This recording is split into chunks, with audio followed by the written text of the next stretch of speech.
بسم اللہ الرحمن الرحیم ان اللہ و ملائکتہ یصلون علی النبی یا ایھا الذین آمنوا صلوا علیہ وسلموا تسلیما اللہم صلی علی محمد وعلی آل محمد۔ محترم خواتین و حضرات، پیام صبح میں ایک بار پھر خوش آمدید۔ میں ہوں آپ کا میزبان انیق احمد۔ ایک سیریز ہم نے شروع کی ہے۔ کل پہلا پروگرام پیش کیا کہ ایک مسلمان والد کیسا ہوتا ہے۔ آج ہم بات کریں گے کہ ایک مسلمان تاجر کیسا ہوتا ہے۔ دین ہمارا دین مکمل ہے، تمام اصول، ضوابط، قواعد سب بتاتا ہے، قدم قدم پر رہنمائی کرتا ہے۔ قرآن کریم مکمل ہدایت کا سامان فراہم کرتا ہے۔ سرکار دو عالم صلی اللہ علیہ وآلہ وسلم تاجر کے حوالے سے کیا فرما رہے ہیں کہ تاجر، ایماندار تاجر انبیاء اور صدیقین کے ساتھ اٹھیں گے۔ کتنا بڑا مقام تاجر کا، ایماندار تاجر کا۔ خواتین و حضرات، جب اخلاق اور اخلاقی خوبیاں تاجروں میں شامل ہو جاتی ہیں، ان کے مزاج کا حصہ ہو جاتی ہیں، تو انڈونیشیا بھی مسلمان ہو جاتا ہے، ملیشیا بھی مسلمان ہو جاتا ہے، سماٹرا بھی مسلمان ہو جاتا ہے۔ جزائر میں جن کا میں نے ذکر کیا، کہیں تلوار نہیں آئی سامنے، کہیں کوئی بڑے بڑے جہاد وہاں نہیں ہوئے، صرف مسلمان تجار کو دیکھا مقامی لوگوں نے۔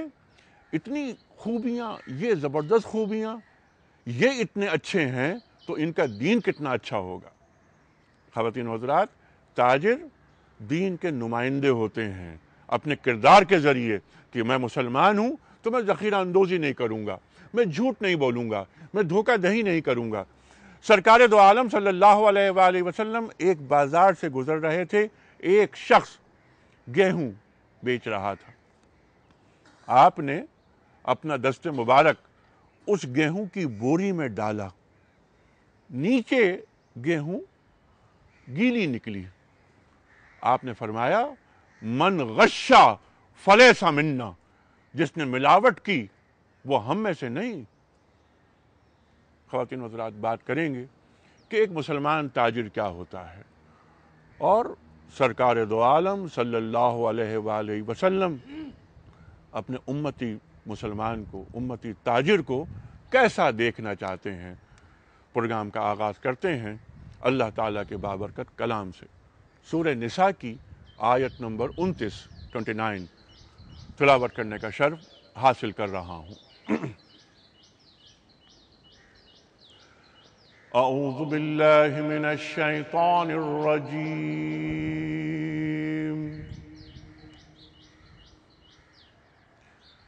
بسم اللہ الرحمن الرحیم۔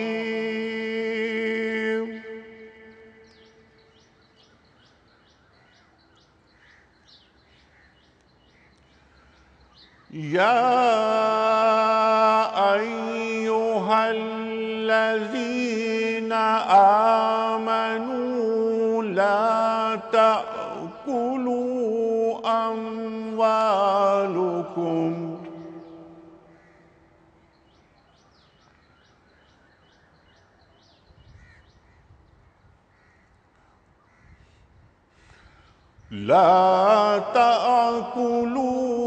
اموالکم بینکم بالباطل الا ان تکون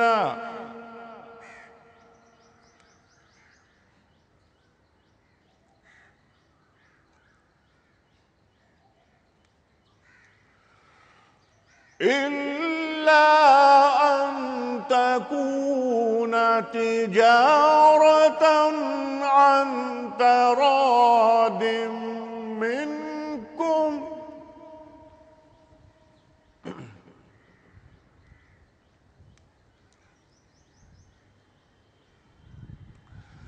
ولا تقتلوا أنفسكم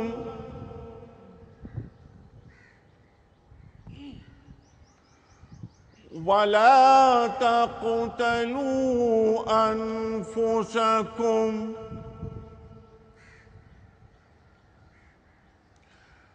وَلَا تَقْتُلُوا أَنفُسَكُمْ إِنَّ اللَّهَ كَانَ بِكُمْ رَحِيمًا صدق اللہ العظیم۔ خواتین و حضرات، سورہ نساء کی آیت نمبر 29 ترجمہ پیش کر رہا ہوں کہ اے ایمان والو، آپس میں ایک دوسرے کے مال باطل طریقوں سے نہ کھاؤ، لین دین ہونا چاہیے مگر باہمی رضامندی سے، اور اپنے آپ کو قتل نہ کرو، یقیناً اللہ تم پر مہربان ہے۔ خواتین و حضرات، ایک مسلمان تاجر کیسا ہونا چاہیے؟ مسلمان تاجر ذخیرہ اندوز نہیں ہونا چاہیے، مارکیٹ کو مونوپلائز اسے نہیں کرنا چاہیے، حلال اور حرام کے مابین ایک فرق اس کے ذہن میں رہنا چاہیے۔ اس موضوع پہ بات کریں گے تفصیلاً۔ ہمارے ملک کے جید علماء موجود ہیں دنیا ٹیلی ویژن کے کراچی اسٹوڈیوز میں۔ محترم حافظ محمد سلفی صاحب، ممتاز عالم دین، سب آپ سے واقف، آپ کے ساتھ تشریف فرما ہے۔ اسلامی تجارت، اسلامک فائنینس اور بینکاری وغیرہ پر آپ مکمل دسترس رکھتے ہیں۔ محترم مفتی ارشاد احمد اعجاز صاحب، ہمارے ملک کے جید عالم، فارغ التحصیل دارالعلوم کراچی سے اور جامعہ بن نوریہ سے۔ اس سے پہلے کہ رکھوں میں پہلا سوال حافظ سلفی صاحب کی خدمت میں، خواتین و حضرات، کوئز کمپٹیشن، کل کے سوال کا درست جواب اور آج کا سوال۔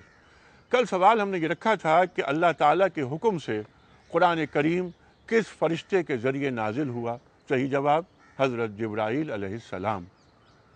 آج کا سوال نوٹ فرما لیجئے، قرآن کریم کی کس سورت کو ام الکتاب کہا جاتا ہے؟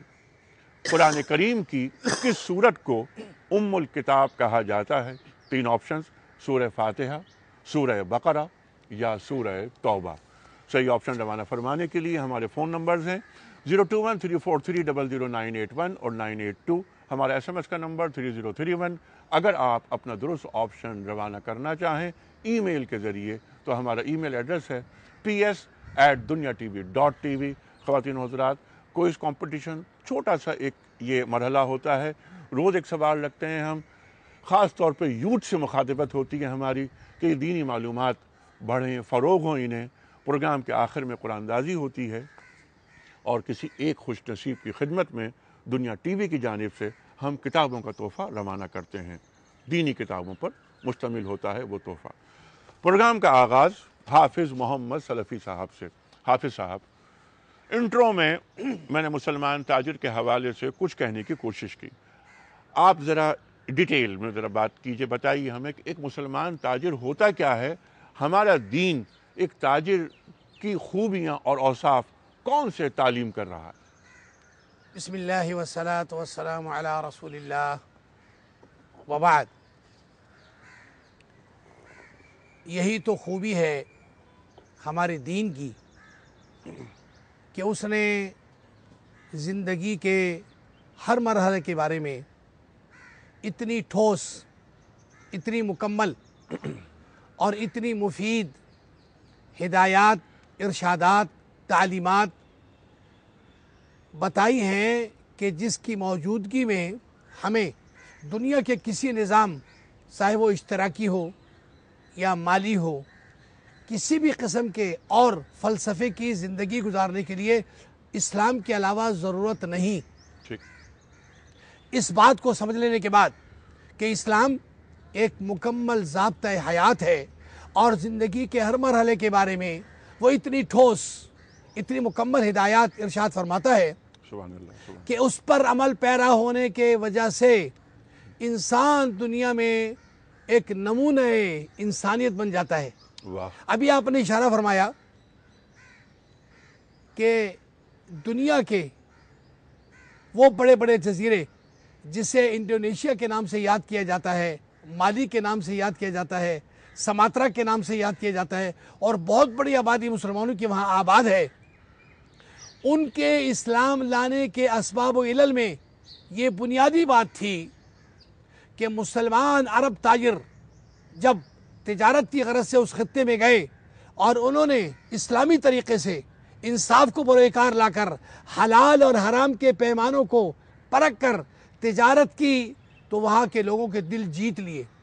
تو پتہ چلا تجارت خالی لین دین کا نام نہیں، بلکہ ہمارے دین میں تجارت اصل میں اللہ کی مرضی کو خلق خدا کے لیے اس انداز سے استعمال کرنے کا نام ہے کہ جس میں انصاف بروئے کار ہو، ظلم سے دوری ہو، جھوٹ اور دغا سے دور رہا جائے اور ایسے معاملات کیے جائیں کہ جس میں انسان کی فلاح اور کامیابی کے راستے کھلیں. سبحان اللہ، سبحان اللہ. حضرت عمر فاروق رضی اللہ تعالیٰ عنہ کا قول یاد آ رہا ہے کہ مسلمان کسی کو دھوکہ دیتے نہیں، مسلمان کسی سے دھوکہ کھاتے نہیں. یہ جو بات کی مفتی صاحب انڈونیشیا کی، سماٹرا کی، مالی کی، ملیشیا کی، جہاں مسلمان پہنچے، تجار کو دیکھا، ان کی خوبیاں دیکھی، ان کے اوصاف دیکھے اور مقامی لوگ مسلمان ہو گئے. وہ کون سے اوصاف تھے؟ کیا خوبیاں تھیں مسلمان تاجروں میں؟ بسم اللہ الرحمن الرحیم. دیکھیے، مسلمان تاجر جب سفر کیے ہیں مسلمان تاجروں نے، صرف انہی علاقوں میں بھی نہیں اور بھی علاقوں میں، جی ہاں. تو وہ کیا اپنے ساتھ لے کر گئے؟ یہ ایک آج کے دور کے لیے ہمیں اچھمبا سی بات لگتی ہے جی. کہ اس لیے کہ آج کے دور میں تجارت ایک چالاکی، مکاری، عیاری کا نام ہو گیا ہے. جی. یہ اپنے ساتھ وہ صفات لے کر گئے، وہ اخلاقیات لے کر گئے کہ ان اخلاقیات کے نتیجے میں سامنے والے نے یہ تاثر لیا کہ یہ لوگ اپنے خیال سے زیادہ ہمارا خیال رکھتے ہیں. اگر کسی چیز میں خرابی نظر آئی اور آپ مہینے بعد واپس دینے گئے تو اس نے یہ نہیں کہا میں واپس نہیں لے رہا، اس نے معذرت کی، معافی مانگی اور وہ چیز واپس لی. اس طرح کے واقعات ہمارے بعض حضرات کے اکابرین کے بھی ملتے ہیں کہ اگر ایک غلط چیز بک گئی تو 3-4 دن گاہک کو تلاش کرتے رہے کہ بھائی تم کہاں ہو اور معاف کرنا کہ یہ عیب تمہیں معلوم نہیں تھا. اس نے کہا لیتے وقت مجھے معلوم تھا، انہوں نے کہا لیکن مجھے یہ نہیں پتا تھا کہ تمہیں معلوم ہے، لہٰذا اب میں اس کے پیسے بھی نہیں رکھنا چاہتا. آپ کی بات بڑھتی بھی ہے، آپ کی بات جو آپ نے دلیل دی. سبحان اللہ، سبحان اللہ. آج یہ خوبی ہم دیکھتے ہیں مغرب میں. 1 مہینے کے بعد بھی آپ چلے جائیں، صاحب اس میں یہ خامی تھی، وہ شرمندہ ہوگا کہ اپنی چیز واپس رکھے گا، آپ کو آپ کے پیسے دے دے گا. یہ خوبی جو دین میں موجود ہے مغرب نے اختیار کر لی. چنانچہ ایک حدیث شریف بھی آتی ہے کہ رسول اللہ صلی اللہ علیہ وسلم کا ارشاد ہے کہ اگر کوئی شخص اپنی خرید اور فروخت کو ختم کرے تو اللہ تعالیٰ اس کے معاملات، اس کے گناہوں کو بھی صاف کرے گا. اس سے مراد یہ ہے، اس کے لیے اقالہ کا لفظ استعمال ہوتا ہے کہ ایک شخص نے کسی کو چیز بیچی، تھوڑی دیر بعد وہ آدمی اگلے دن، 2 دن بعد، 3 دن بعد آیا کہ بھائی میں آپ سے چیز تو لے گیا تھا لیکن مجھے اس کی ضرورت نہیں تھی، میں غلطی سے لے گیا یا میں یہ دھیان سے لے گیا تھا، اور وہ دیکھتا ہے کہ چیز بالکل صاف ستھری ہے، تو اگر وہ اس خرید فروخت کو واپس کر لے، ختم کر لے، تو اللہ تعالیٰ اس کے جو غلطیاں ہیں، اس کی خامیاں ہیں، قیامت کے دن معاف فرمائے گا. یہ تلقین کیا تھی؟ یہ تلقین یہ تھی کہ وہ آیت جو آپ نے تلاوت کی کہ الا ان تکون تجارتاً عن تراض منکم، آپس میں باہمی رضامندی سے لین دین ہو. یہ نہیں ہے کہ 2 دشمن بیٹھے ہیں اور جب ایک نے دوسرے کو چیز دے دی، اس کے بعد اس نے کہا بھئی ہمارا تمہارا کیا تعلق، تم کیا لے کر آئے ہو، تمہاری ذمہ داری.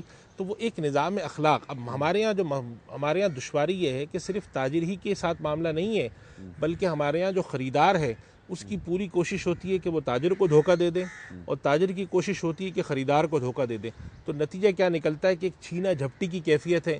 اگر خریدار تاجر کے پاس آتا ہے کہ بھئی چیز آپ نے دی تھی مجھے خراب نکلی، تو تاجر اس کو دیکھ رہا ہوتا ہے کہ ایسا تو نہیں ہے کہ اس نے بعد میں کوئی خرابی پیدا کی. تو ایک عجیب نفسا نفسی چھینا جھپٹی اور ایک دوسرے کے حق حقوق کے ضیاع کی کیفیت. جو اسلام کی تلقین ہے وہ الٹ ہے کہ تاجر بیچتے وقت یہ فکر کرتا ہے کہ بھائی اس کے ساتھ میری طرف سے کوئی زیادتی نہ ہو جائے، یہ میرے پاس سے خوش جائے. یہ نہ ہو کہ میں اس کو 6 مہینے کی وارنٹی والی چیز کو 5 سال کی وارنٹی کہہ کے بیچوں. پاکستان میں ایسی کمپنیاں بھی ہیں کہ وہ الیکٹرانک آئٹم بنا کے 20 سال کی گارنٹی دی اور آپ جب 5 سال بعد گئے تو انہوں نے کہا جی وہ کمپنی ختم ہو چکی ہے. ٹھیک ہے. اچھا، یہ معاملات تو ہیں ہمارے مقامی زمینی حقائق یہی ہیں، لیکن ابھی ہم صرف قرآن پر رکھنا چاہ رہے ہیں، احادیث پر رکھنا چاہ رہے ہیں کہ قرآن کریم اور احادیث رسول کریم صلی اللہ علیہ وسلم ہمیں کیا تعلیم کر رہی ہیں. کیا خوبیاں، کون سے اوصاف ہے جو دین ایک مسلمان تاجر میں دیکھنا چاہتا ہے؟ دین کو مطلوب کون سے اوصاف ہیں؟ میں چاہ رہا تھا جیسے اب آپ نے آیت کا حوالہ دیا، اسی آیت میں ذرا سا آگے چلتے ہیں تو وَلَا تَقْتُلُوا أَنفُسَكُمْ، یعنی اگر باطل طریقے سے مال میں کھاؤں گا تو کیا ہوگا؟ یہ خودکشی ہوگی، یہ آپس میں ایک دوسرے کے ساتھ دشمنی کی کیفیت پیدا ہوگی، ایک دوسرے کے قتل کے مترادف ہوگا۔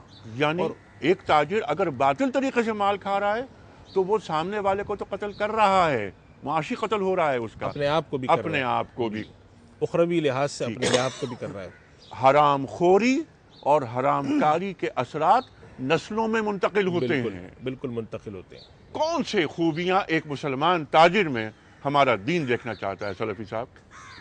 ابتدائے پروگرام میں سورہ نساء کی جس آیت کی تلاوت کی گئی ہے جی، اسی میں اگر تھوڑا سا غور کر لیا جائے تو یہ بات بڑے واضح طور پر سامنے آ رہی ہے کہ حکم ربانی ہے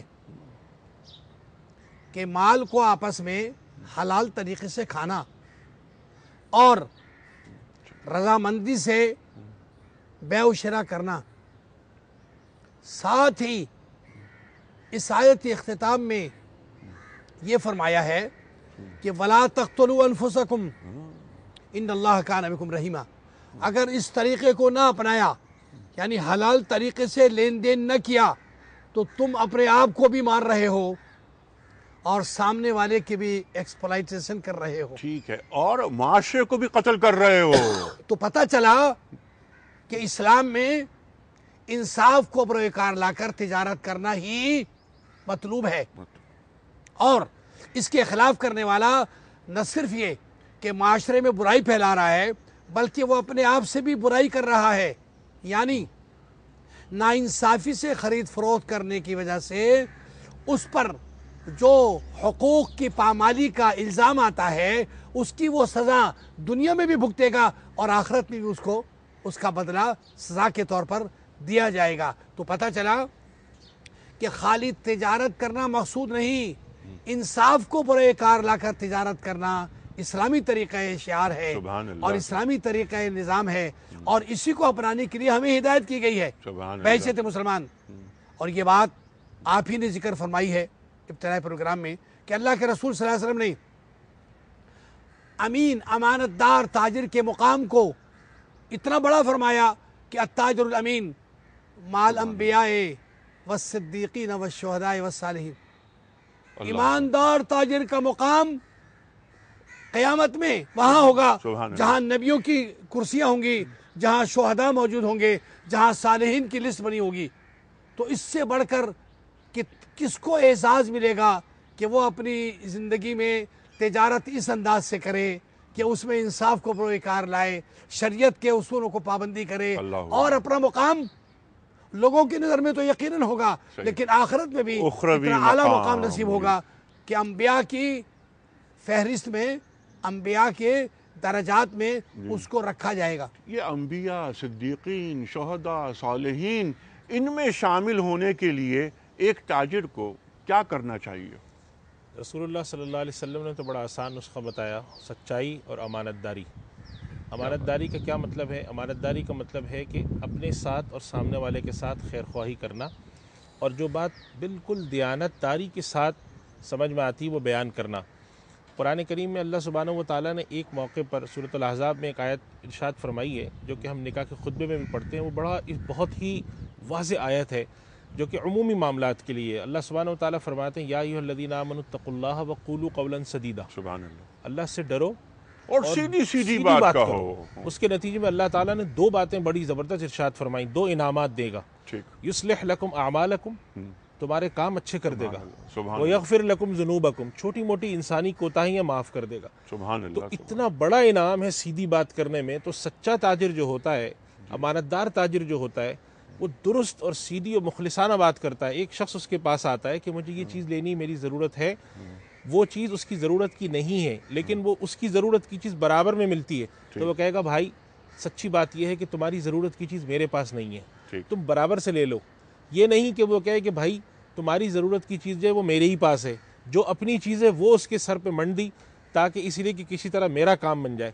یہ چیزیں بھی امانت داری کے خلاف ہیں۔ پھر اس کے علاوہ امانت داری کے یہ بھی خلاف ہیں کہ جب ایک شخص آپ کے پاس آیا اور ایک خریدار کی حیثیت سے آ کے آپ سے مشورہ لیتا ہے کہ بھائی یہ میری ضرورت ہے، میں کیا لوں، اب شرعی نقطہ نظر سے کہ جس شخص سے مشورہ لیا جائے ان المستشار مؤتمن، تو شرعاً وہ اس بات کا پابند ہے۔ رسول اللہ صلی اللہ علیہ وسلم فرماتے ہیں کہ وہ بالکل ایک امانت دار کی طرح دیانتدارانہ مشورہ دینے کا پابند ہے۔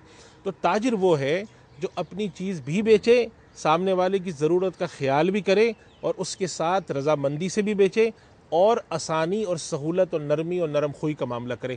یہ وہ صفات ہے، میں کہتا ہوں کتنی بڑی بات ہے کہ ایک تاجر صرف فرائض کی تعمیل کرے، 5 وقت کی نماز پڑھے، حلال حرام سے بچے اور دیانتداری سے کام لے، سیدھا وہاں پہنچ جائے گا جس کام کے لیے لوگوں کو ریاضتیں کرنی پڑتی ہیں، مشقتیں کرنی پڑتی ہیں، راتوں کو جاگنا پڑتا ہے۔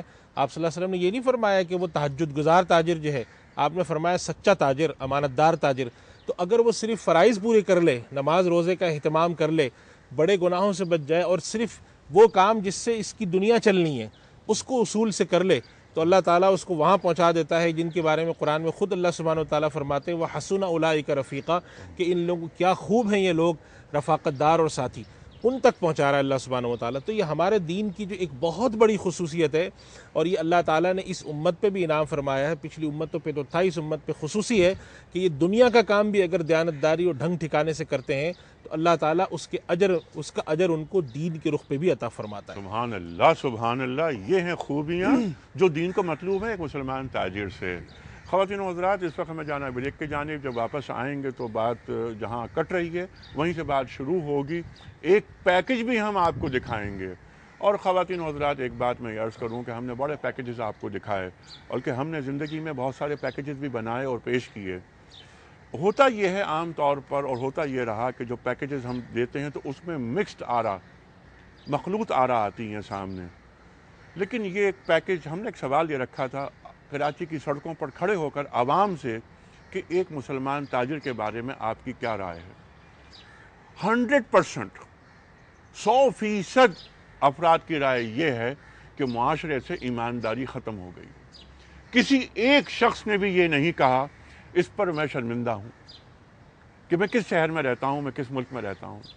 تاجر ہم مسلمان ہیں، الحمدللہ ہم کلمہ گو ہیں، ہم امت محمدیہ کا حصہ ہیں صلی اللہ علیہ وآلہ وسلم۔ کوئی ایک شخص بھی ایسا نہیں ہے اس مملکت خداداد پاکستان، جسے ہم اسلامی جمہوریہ پاکستان کہتے ہیں، کہ ہمارے عوام کو اپنے تجار پر، اپنے تاجروں پر، اپنے یہ جو بزنس مین ہیں ان پر اعتماد ہو۔ میں پیکج آپ کو دکھاؤں گا انشاءاللہ تعالی۔ کچھ سوالات اور کچھ کمنٹس ایسے تھے ان کے جو میں آن ایئر بھی نہیں کر سکتا، مجھے ڈیلیٹ کرنے پڑے۔ خواتین و حضرات، ایک ایسا معاشرہ ایک جو استحصال سے پاک ہو، جس میں انسان کا احترام کیا جائے، صرف مسلمان کا نہیں، انسان کا احترام کیا جائے، یہ ہے دین کا پیغام جو آپ دونوں حضرات نے بتایا ہمیں قرآن کریم اور احادیث رسول کریم صلی اللہ علیہ وآلہ وسلم کی روشنی میں۔ آپ فرما رہے ہیں صلی اللہ علیہ وآلہ وسلم کہ وہ خریداری جس میں لینے والا اور دینے والا دونوں کو آسانی فراہم کر دی گئی، اس پر اللہ کی رحمت، بے کو آسان بنایا گیا ہے، یہ دین کو مطلوب ہے۔ ایک مسلمان تاجر کبھی ذخیرہ اندوز نہیں ہو سکتا۔ ایک مسلمان تاجر، ایک سچا تاجر جسے خواہش ہو انبیاء، صدیقین، صالحین اور شہداء میں اٹھنے کی قیامت کے روز، وہ کبھی مونوپلائز نہیں کرتا مارکیٹ کو، وہ کنزیومر کے پروٹیکشن کا خیال رکھتا ہے، ان کے رائٹس کے، کہ یہ مسلمان ہیں۔ وہ جب کوئی چیز بیچتا ہے تو خامیاں ہی پہلے بتاتا ہے، یعنی بتانی چاہیے اسے مارکیٹ میں کیا ہو رہا ہے، اور اس مارکیٹ کو تباہ کس نے کیا ہے؟ ایک نظام نے، جسے ہم اور آپ کہتے ہیں کیپٹلزم، سرمایہ دارانہ نظام، جو صرف انسانیت کا خون پیتا ہے، چوستا ہے خون انسانیت کا۔ خواتین و حضرات، تفصیل سے بات کریں گے اس نظام کے پیرالل یا آلٹرنیٹ کون سا نظام ہے ہمارے پاس۔ جیسے فرمایا سلفی صاحب نے، ہمارا دین مکمل ہے۔ وہ نظام ہے کہاں؟ ہمارا تاجر چاہتا ہے عمل کرے اس نظام پر، وہ نظام کیا ہم نے اپنے مسلمان تاجروں تک پہنچایا؟ اگر نہیں تو قصور ہمارا ہے، ہمارے اکنامسٹ کا ہے، ہمارے بینکرز کا ہے، ہمارے ان لوگوں کا ہے جو ہمارے ماہرین معاشیات ہیں۔ آ رہے ہیں ایک بریک کے بعد، پیکج دکھیں گے ہم۔ کل کا جو سوال ہم نے رکھا تھا اس کا جواب جن لوگوں نے دیا قرآن اندازی کروائیں گے اور ہم کتابوں کا تحفہ جن کی خدمت میں جا رہا ہے اس کے نام کا اعلان کریں گے. چھوٹا سا بریک.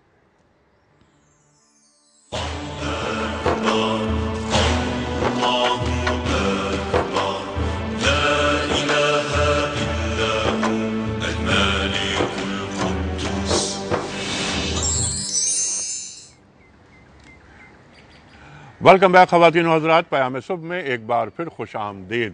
تشریف فرما ہے محترم حافظ محمد سلفی صاحب، ممتاز عالم دین، سب آپ سے واقف ہیں، اور ان کے ساتھ تشریف فرما ہے محترم مفتی ارشاد احمد اعجاز صاحب. خواتین و حضرات، آج جو بات ہو رہی ہے ہمارے پروگرام میں، بلکہ ایک سیریز جس کا ہم نے کل آغاز کیا تھا، پہلا پروگرام کل پیش کیا تھا کہ ایک مسلمان والد کو کیسا ہونا چاہیے. آج ہم بات کر رہے ہیں کہ ایک مسلمان تاجر کو کیسا ہونا چاہیے. کل ہفتے کا دن ہے، ہفتے کا دن سوال جواب کا دن ہوتا ہے. کل صرف سوالات لیں گے آپ کے ہم، جو ای میل کے ذریعے، ٹیلی فون کے ذریعے اور آپ کے خطوط کے ذریعے آتے ہیں ہمارے پاس، ایس ایم ایس کے ذریعے آتے ہیں. اور کل ہم رکھیں گے محترم مفتی منیب الرحمان صاحب کے سامنے، اور ہمارے ساتھ تشریف فرما ہوں گے ایک ممتاز نعت خواں. آج جو بات ہم کر رہے ہیں وہ تاجر کے حوالے سے.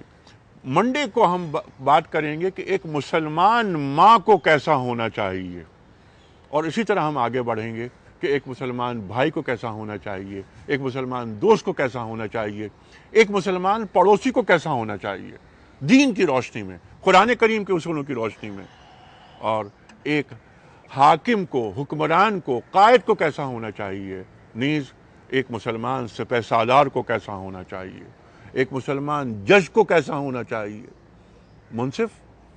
انصاف پہ ہمارا دین قائم ہے، انصاف کو پروموٹ کرتا ہے.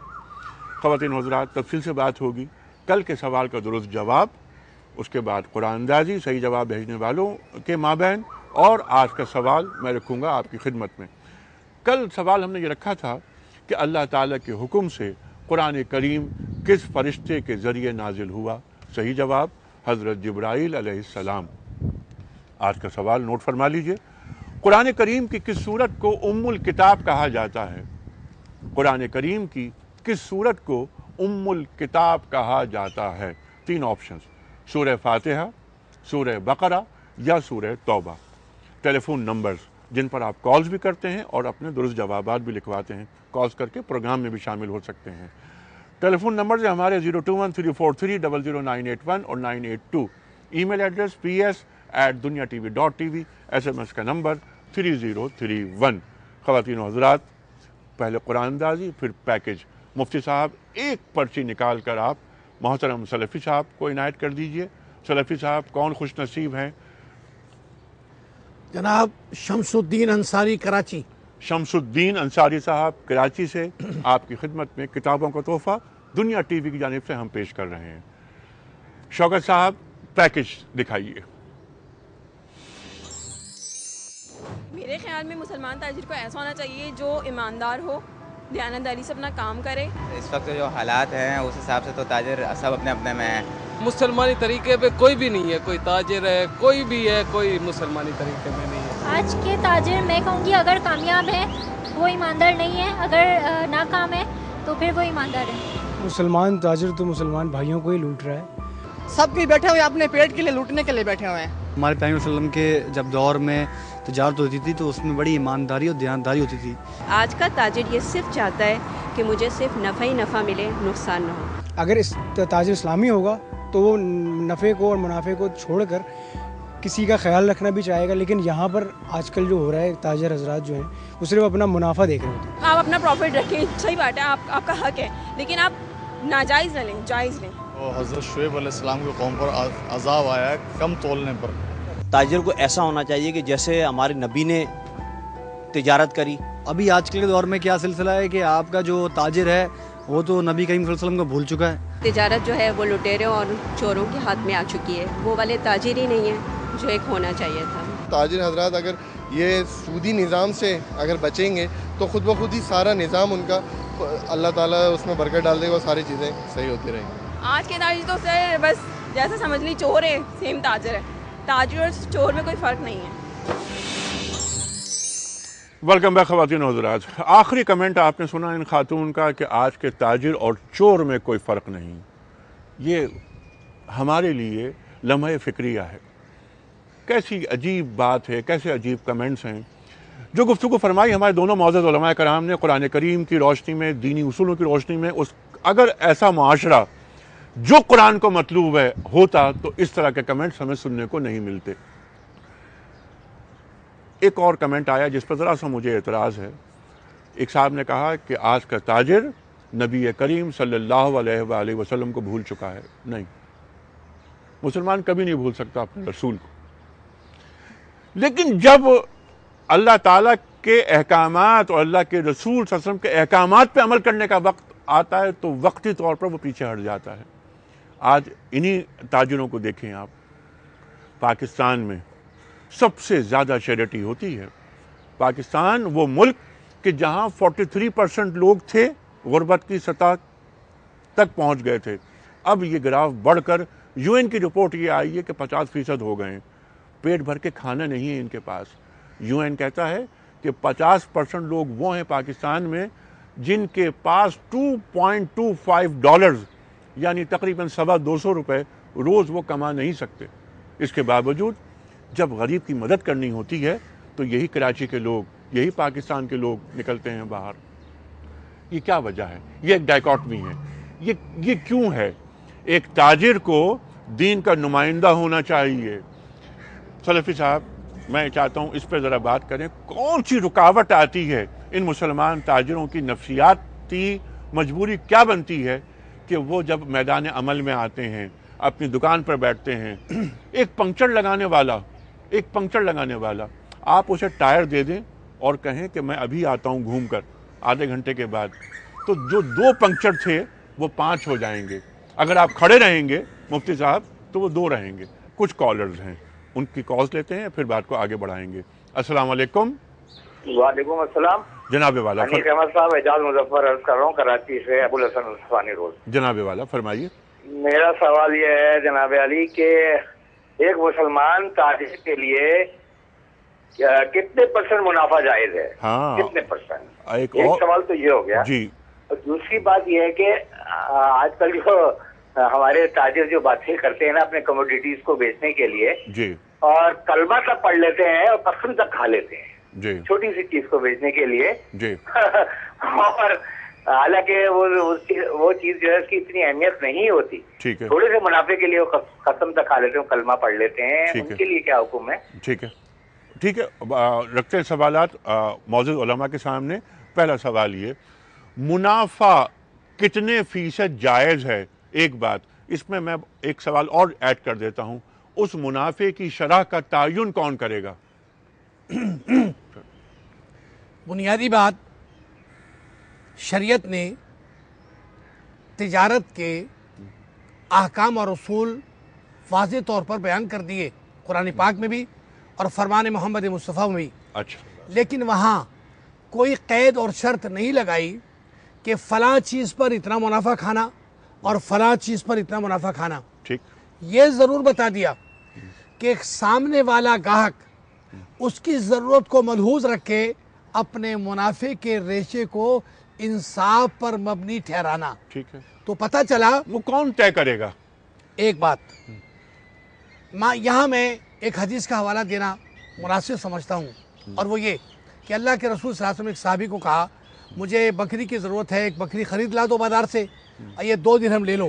وہ گئے, بکری خریدی, واپس آ رہے ہیں, راستے میں ایک گاہک ملتا ہے, بھائی یہ بکری بیچو گے؟ کہ ہاں. کتنے کی؟ کہ جی 4 درہم کی. کہا یہ لو. 4 درہم کی فروخت کری, واپس بازار گئے, دوسری ایک بکری 2 درہم کی خریدی, واپس آئے, کہا یا رسول اللہ یہ آپ کی بکری ہے اور یہ آپ کے پیسے ہیں. کہا مفت میں؟ کہا نہیں یا رسول اللہ, آپ کی بکری خرید کر واپس آ رہا تھا, راستے میں خرید و فروخت ہو گئی, اسے اتنے میں بیچ دیا اور واپس اتنے میں آیا ہے. تو آپ نے اس کے لیے برکت کی دعا فرمائی. تو پتہ چلا کہ کسی مسئلے یا کسی بیع و شراء میں اتنا نفع بھی جسے آپ 100% کہتے ہیں ممکن ہو اور سامنے والے کو اس کا نقصان نہ پہنچ رہا ہو, بلکہ وہ اپنی خوشی سے یہ قیمت دینے کو تیار ہو, تو قیمت کے تناظر میں کسی ریشے کو شریعت نے مقرر نہیں کیا. یہی بات میں رکھتا ہوں آپ کے سامنے، اور میں چاہتا ہوں ذرا سمجھوں اس بات کو جو آپ نے بات فرمائی کہ اگر 100% منافع بھی ہو تو اس کے لیے رکاوٹ نہیں ہے کوئی شرعی، لیکن کیا کوئی ایک سیلف سینسر ہوتا ہے اندر؟ دیکھیں اس میں ایک بات عرض کروں، اکثر یہ لوگ سوال اٹھاتے ہیں کہ بھئی شریعت نے منافع کی حد کیا مقرر کی. بالکل درست فرمایا سلفی صاحب نے کہ شریعت نے کوئی متعین نہیں کی ہے، لیکن شریعت نے ایک اور بڑا ایک اہم رہنما اصول دیا ہے. خود رسول اللہ صلی اللہ علیہ وسلم نے ایک موقع پر ارشاد فرمایا دعوا الناس یرزق اللہ بعضهم بعضا. آپ صلی اللہ علیہ وسلم کا ارشاد ہے کہ لوگوں کو تم کاروبار کرنے دو. آپ صلی اللہ علیہ وسلم نے یہ ارشاد فرمایا کہ کنٹرولڈ انوائرمنٹ نہ رکھو. کنٹرول سے مراد دیتا ہے کہ بالکل مادر پدر آزادی بھی نہ ہو، نہ اس طرح کنٹرول. اگر بازار مارکیٹ میں صحیح موجود ہو، ریپریزنٹیٹیو مارکیٹ جسے ہم کہتے ہیں، جس کے اندر صحیح تجارت کرنے والے ہیں، کنٹرول نہیں ہے، کوئی وہاں پر ذخیرہ اندوزی یا اس طرح کی چیز نہیں ہے، تو بازار کی جو قیمت نکل کر سامنے آئے گی وہ ہمیشہ مناسب قیمت ہوگی. کارٹلائزیشن اگر نہیں ہے، وہاں پر کوئی مونوپولیز نہیں بن رہی، تو پھر مناسب قیمت نکل کے آئے گی، اور وہ جو بازار کا نفع ہے وہ شرعن جائز ہوگا. وہ شرعن جائز ہوگا. بات جو نکل کر آئی آپ کی گفتگو سے کہ مونوپولائز نہیں کرنا ہے مارکیٹ کو. ٹھیک ہے، کچھ کالرز، پھر مزید آگے چلتے ہیں. السلام علیکم. السلام علیکم. وعلیکم السلام. علیک بھائی جناب، آپ سے یہ سوال کرنا تھا کہ اسلام میں تو لازمی ہے کہ ایک مسلمان تاجر حلال میں حلال روزی کمائے، جی، لیکن ہم عورتیں فالتو ڈیمانڈز اور بیجا اخراجات جو شادی بیاہ میں فضول رسومات پہ اڑانے کے لیے ہم آدمیوں کو حرام کمانے پر مجبور کر دیتی ہیں. ٹھیک ہے، اگر ہم عورتیں ان فالتو چیزوں سے پرہیز کریں تو کیا آدمی کے لیے یہ مطلب اس حال میں بھی مشکل ہو جائے گا؟ بالکل ٹھیک ہے. یہ ایک ناجائز ڈیمانڈز ہو جاتی ہیں بعض اوقات سوسائٹی کو مینٹین کرنے کے لیے، تو مرد گھر کا سربراہ بعض اوقات حرام کی طرف مائل ہو جاتا ہے، اس سے گریز کرنا چاہیے. بہت اہم بات آپ نے بات کی تھی کہ مارکیٹ کو مونوپلائز نہیں کرنا چاہیے. دوسری بات، کیونکہ 3-4 منٹ رہ گئے ہمارے پاس، ذخیرہ اندوزی نہیں کرنی چاہیے. جس نے ذخیرہ اندوزی کی وہ ملعون ہے، المحتکر ملعون، ملعون ہے. جس نے ذخیرہ اندوزی کی، ایک تاجر نے مال رکھا ایک خاص وقت کے لیے کہ جب قیمتیں بڑھیں گی تو بیچ دوں گا میں، اس پر لعنت بھیجی گئی ہے. ٹھیک. چوتھی بات یہ، بلکہ سوال یہ آیا تھا، ہم وہ رکھ دیتے ہیں کہ بعض تاجر اپنا سامان بیچنے کے لیے جھوٹی قسم بھی کھا لیتے ہیں. دیکھیں اس پر میں ایک بات ضرور کرنا چاہتا ہوں پیکیج وغیرہ کے حوالے سے. ہمارا زیادہ زور تاجر پر ہے، ہونا بھی چاہیے، لیکن اکثر جو ہم نے بعض گفتگو سنی کہ ایک بھی تاجر ایسا نہیں ہے، میں سمجھتا ہوں اس میں مبالغہ آمیزی ہے. الحمدللہ مسلمان معاشرہ ہے، آپ کو سچے تاجر دیانتدار ملتے ہیں. یہ الگ بات ہے کہ وہ آٹے میں نمک کے برابر ہو گئے. ٹھیک ہے، نہیں وہ نمک کی جگہ کیوں ہے، وہ آٹا کیوں نہیں ہے؟ ہاں یہ بالکل صحیح فرما رہے ہیں آپ، ہونا چاہیے. ایک مسلمان ہوں میں، ہمارا جو تاثر ہے کہ شاید سب کچھ تاجر کرتے ہیں، آپ دوسری طرف جائیں. خریدار حقوق کا جتنا ضیاع کرتے ہیں. میرے پاس سے مسائل آتے ہیں کہ فوم کی دکان والا کہہ رہا ہے کہ میں نے فوم بیچا ہے، اور آدمی نے لے جا کر اس پہ استری پھیر کر اس کا دبایا ہے تاکہ وہ دوسرا فوم لے سکے، تو میں کیا کروں؟ ہاں یہ کنزیومر کو یہ بہت اہم بات ہے کہ جو آدمی جا رہا ہے تاجر کے پاس وہ یہ بات بھی رکھے کہ میرا بھی کوئی حق ہے. تو دونوں طرف کی باتیں ہوتی ہیں. البتہ وہ جو بات آئی ہے تو حدیث شریف میں آتا ہے کہ رسول اللہ صلی اللہ علیہ وسلم نے 2-3 لوگوں کے لیے سخت وعید فرمائی ہے کہ اللہ ان پر قیامت میں نظر کرم نہیں کرے گا. ان میں سے ایک شخص وہ ہے المنفق سلعته بالحلف الکاذب، جو جھوٹی قسمیں کھا کر اپنا سامان بیچتا ہو. اور اللہ کے رسول فرما رہے ہیں صلی اللہ علیہ وسلم کہ جھوٹی قسم کھا کر مال تو بک جاتا ہے مگر برکت ختم ہو جاتی ہے. سلفی صاحب آخری منٹ ہے، کوئی پیغام ہمارے تاجروں کو؟ بنیادی بات فرمان الہی ہے، یا ایھا الذین آمنوا اتقوا اللہ وکونوا مع الصادقین. ایمان والو سچے بن جاؤ، سچوں کا ساتھ دو اور سچائی سے تجارت کرو تو برکتیں نصیب ہو جائیں. اور توکل تو علی اللہ، اللہ پہ مکمل توکل کریں، وہ بھوکا نہیں رکھے گا کبھی نہیں. اور رزق حرام کو اپنے رزق حلال میں شامل نہیں ہونے دیں. جیسے میں نے عرض کیا تھا خواتین و حضرات کہ حرام کاری اور حرام خوری کے اثرات نسل در نسل منتقل ہوتے رہتے ہیں. ہمیں اپنی نسلوں کو رزق حرام سے بچانا ہے. پروگرام یہاں ختم کر رہے ہیں. میں دونوں اپنے معزز مہمانوں کا بہت شکر گزار، بڑا ممنون. بہت اہم نکات آپ نے اٹھائے. قرآن کریم ہمارا دین اور اللہ کے رسول صلی اللہ علیہ وسلم ایک مسلمان تاجر کو کیسا دیکھنا چاہتے ہیں۔ خواتین و حضرات، پروگرام ختم ہوتا ہے ہمارا ایک قول پر، وہ قول ہوتا ہے حکمت و دانش سے پر۔ نہج البلاغہ سے ہم ایک قول لیتے ہیں، حضرت علی مرتضیٰ کرم اللہ وجہہ کا قول۔ آپ فرما رہے ہیں کہ غربت ذہانت کو کند کر دیتی ہے، غربت ذہانت کو کند کر دیتی ہے۔ خواتین و حضرات، جس معاشرے میں ایماندار تاجر ہوں، معاشرے کا استحصال نہ ہو، اس معاشرے سے غربت کا خاتمہ ہو جائے گا۔ حضرت علی کرم اللہ وجہہ سے پوچھا گیا کہ آپ کے ہاتھ میں تلوار ہو تو پہلا قتل آپ کس کو کریں گے؟ آپ نے جواب دیا غربت کا۔ غربت اور مفلسی کفر تک لے جاتی ہے۔ خواتین و حضرات، ایک مسلمان تاجر اور ایک کنزیومر، جیسے آپ نے بات کی، کنزیومر بھی دھوکہ دہی کو اپنے سے دور رکھے، معاشرے سے غربت کا خاتمہ ہو جائے گا۔ ہم زکوٰۃ دینے کے لیے دوڑتے رہیں گے، زکوٰۃ لینے والا نہیں ملے گا۔ کل تک کے لیے انیق احمد کو اجازت، خدا حافظ۔